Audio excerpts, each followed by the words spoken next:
who perhaps aren't so familiar with Yin, what exactly is Yin Yoga? So we generally think of Yin as a slower, more introspective, meditative style of yoga, which consists mainly of floor-based poses that are highly propped. And we hold each pose for a fairly significant amount of time, particularly in comparison to our more yang or dynamic practices like vinyasa, or even something like hatha yoga, where we're moving from one posture to the next fairly rapidly. In Yin, we're going to be looking at holding each pose for between 3 and 5 minutes. Some poses slightly more, perhaps some poses slightly less.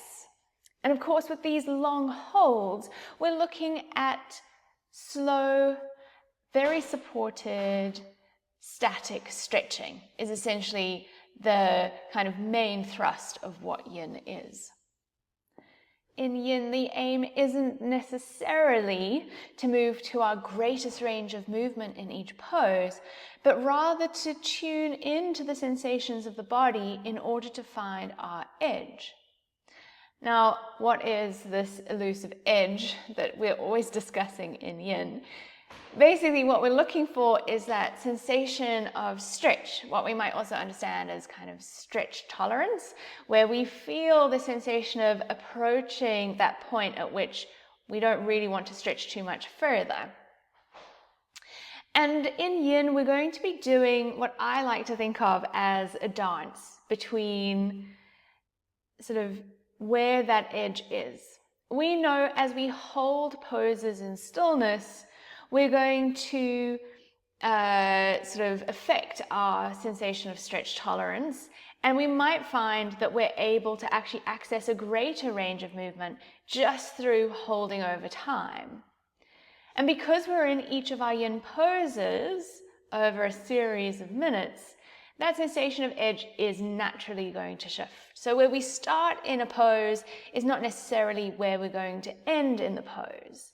And if we're tuning into our bodies, tuning into sensation, and being really present with ourselves in the moment during Yin, then we're able to adjust our poses as we go. So perhaps we get a little more range of movement and we go a little deeper into the posture, but also potentially listening to that sensation and that feedback, we might also find that we want to reduce our range of movement, prop ourselves up a little more highly, and find a little bit more comfort for the rest of the hold of that pose.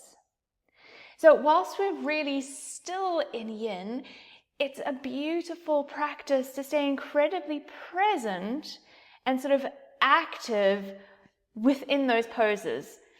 It's really a wonderful way to stay connected in your yoga. Sometimes our kind of more dynamic styles, we're moving so quickly that it's more about getting into the flow or finding those big postures and kind of exploring shapes and movement. Whereas Yin, it really you have to turn inwards in order to stay present and alive in your practice.